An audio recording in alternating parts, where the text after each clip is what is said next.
Assalamualaikum warahmatullahi wabarakatuh. Kita berjumpa kembali di pertemuan ketujuh di mata kuliah User Experience, Interaksi Manusia dengan Komputer.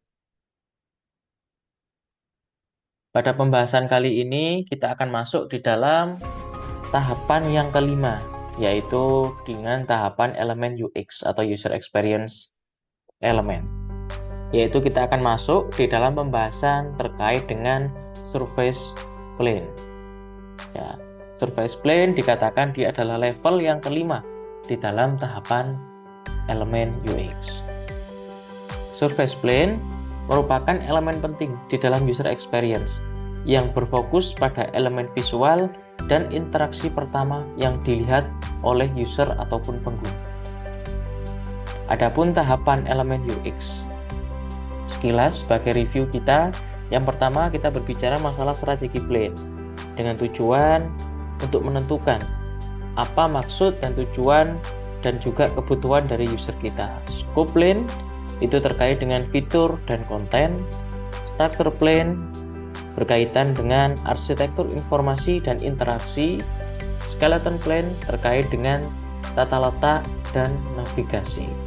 Surface plane yaitu tahap di mana produk memperoleh identitas visual dan estetika secara antar muka.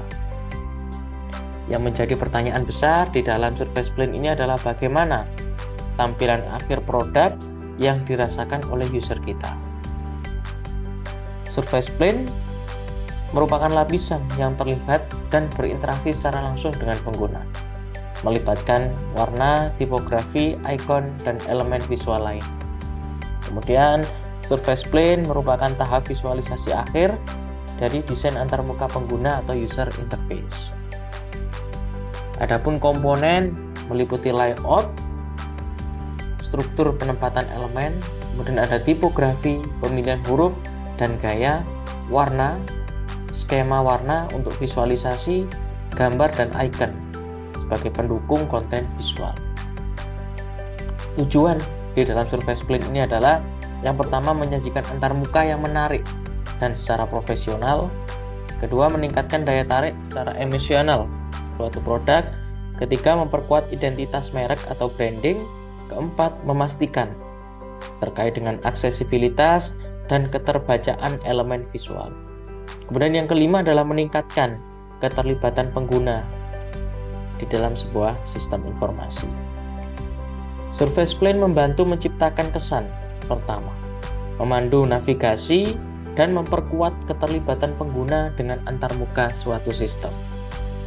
Surface plane merupakan lapisan akhir yang menyatukan aspek strategi, struktur, dan kerangka menjadi tampilan final. Adapun manfaat yang pertama yaitu memudahkan pengguna dalam navigasi, yang kedua meningkatkan kepuasan pengguna, yang ketiga membangun brand identity.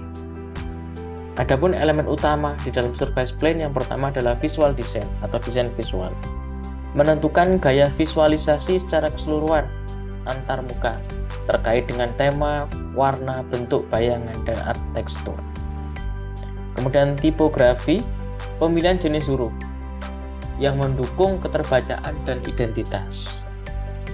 Kemudian ada skema warna, yaitu menentukan warna utama, mana warna sekunder, latar, dan teks agar harmonis dan kontras. Artinya ada perpaduan di sini. Kemudian ada iconografi dan imagery, yaitu gunakan icon yang konsisten dan mudah dikenali. Kemudian gambar pendukung. Untuk icon misalkan penggunaan font, awesome, material icons. Gambar pendukung terkait dengan cover buku, ilustrasi banner. Tentunya harus relevan dan memiliki resolusi yang cukup baik. Kemudian ada UI components dan konsistensi.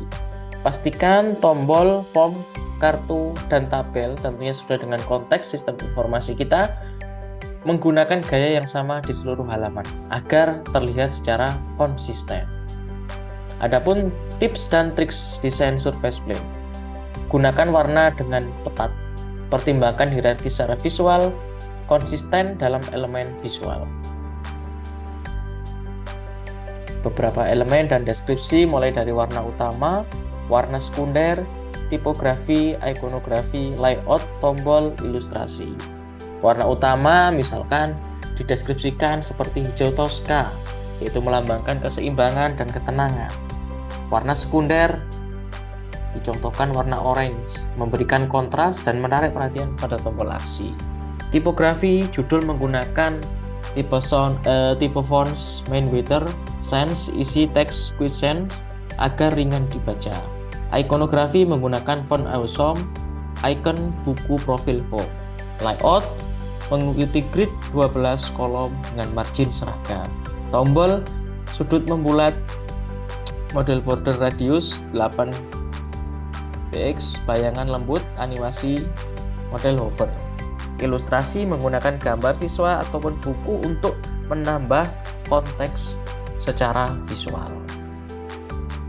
Adapun beberapa media atau alat untuk melakukan desain, kita bisa menggunakan Figma, Adobe, Sketch ataupun Canva untuk prototipe yang sifatnya sederhana. Terima kasih atas perhatiannya, semoga bermanfaat. Kurang lebihnya mohon maaf. Wallahul muwaffiq ila aqwamit thoriq. Assalamualaikum warahmatullahi wabarakatuh.